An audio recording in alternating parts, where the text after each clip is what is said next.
Ang programang ito ay rated SPG. Striktong patnubay at gabay ng magulang ang kailangan. Maaaring may masiselang tema, lengguwahe, karahasan, sexual, horror o droga na hindi angkop sa mga bata. Nalaman na nga ng pamilyang Tanyag na niloloko sila ni Moira. Dito na nga talagang pinaalis nila si Moira kung saan hindi ito aalis at takot itong makulong.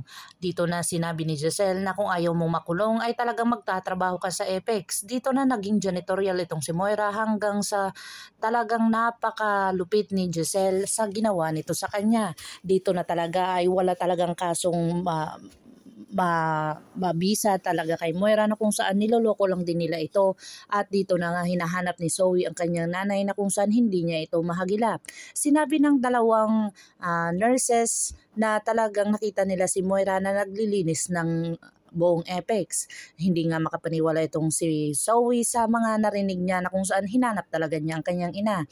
Pinatawag ni Giselle itong si Moira upang ipalinis ang isang kwarto. Dito na nga ay talagang hindi kaya ni Moira maglinis dahil sa nakita niyang may dumi doon.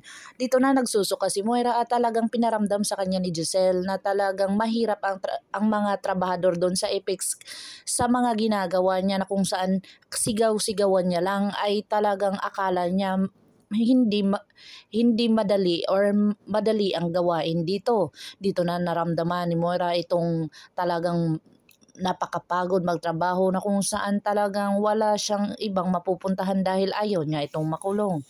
Dito na nga ay pinaglinis siya ni Don Pepe ng kanyang sasakyan na kung saan talagang naabutan ito ni Zoe.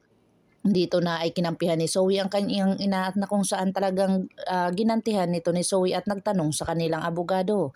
Walang mabisang kaso dito sila ni Giselle kung saan niloloko lang din nila si Moira, kaya na taas noo itong si Zoe na lumaban sa kanyang lolo Pepe. Dito na nga talagang nagkasagutan si Don Pepe at saka si Zoe kung saan talagang sinabihan ni Zoe na demonyo daw ang kanyang lolo, mas demonyo daw kaysa sa kanyang ina. Dito na napagkalaman ni Don Pepe na talagang apo niya ba talaga si Zoe, na kung pagsalitaan siya ng ganun ay easy na lamang. Dito na nagulat si Zoe sa kanyang mga narinig kay Don Pepe dahil sa sinampal o sinaktan siya sa pisngi ng kanyang lolo at wala siyang magawa dahil karapatan iyon ng kanyang lolo dahil sa kanyang mga ginagawa o sinasabi dito. Abangan natin ang mga susunod pa na episode na ito. Ang abot kamay na pangarap. If you like my story, please like, share, and subscribe para ma-update po kayo sa mga susunod pa. Yun lamang po at maraming salamat.